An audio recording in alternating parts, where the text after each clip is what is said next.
So I like to tell people who are trying to get into growing plants, all you have to do is learn how to speak their language.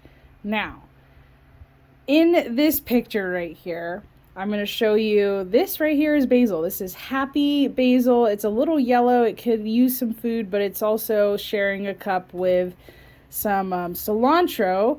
And this is a cup of cilantro. It's not supposed to have basil in it. Anyway, that's happy basil. These are all pretty happy basil. Look at this guy.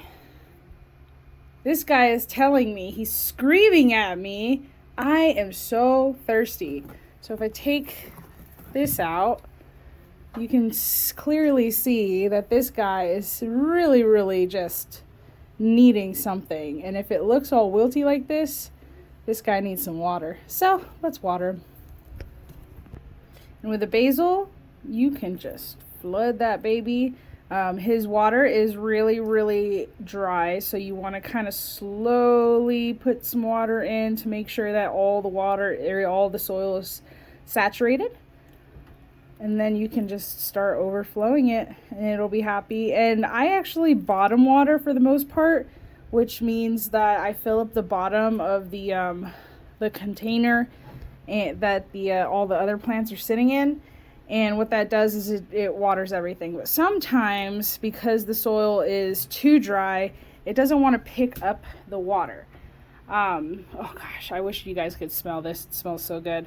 But that's what I do is, just make sure if something is extra dry, just water it from the top.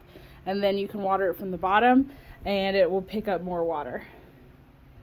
So, but look at these tomatoes. I have a few that are turning yellow. It's all the mushroom basket, it looks like. Oh, there's some. These are some of my new strains that are not strains. This is not marijuana.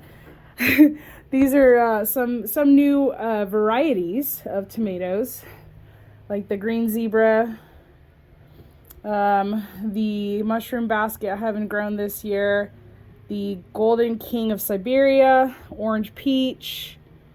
What is this one? Cream sausage I grew last year.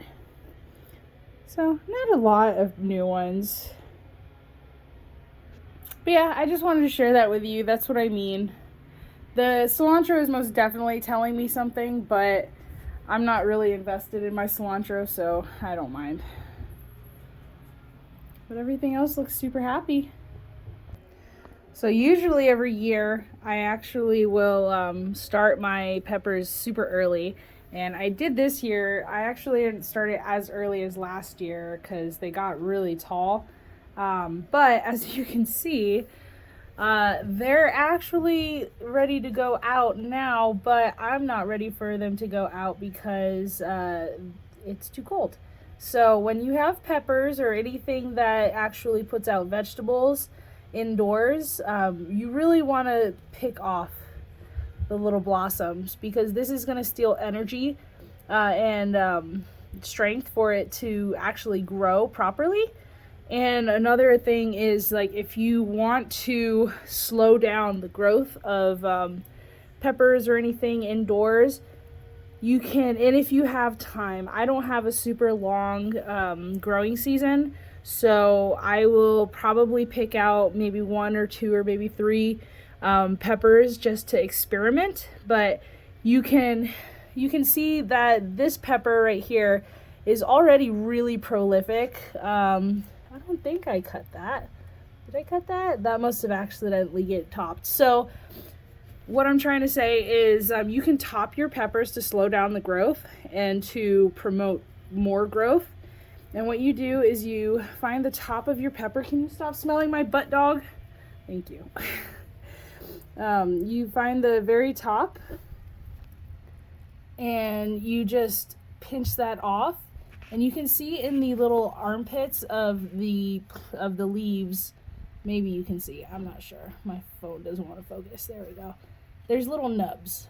And those nubs are new leaves, new growth. And cutting the top off of the pepper is actually going to promote sideways growth or horizontal growth. And that'll make for a bushier pepper plant like this one. Instead of having one straight up, it has 2, and then because this is so prolific, it's also putting off 2. So now instead of 1, I have 4 tops. This one is 2 plants in 1. But if you do want to go a little extra, you can see what variety your peppers are that are like super prolific, and this cayenne is always really prolific every year. So, but now I'm rambling. If you have any more questions about gardening or any kind of plants you have, just let me know.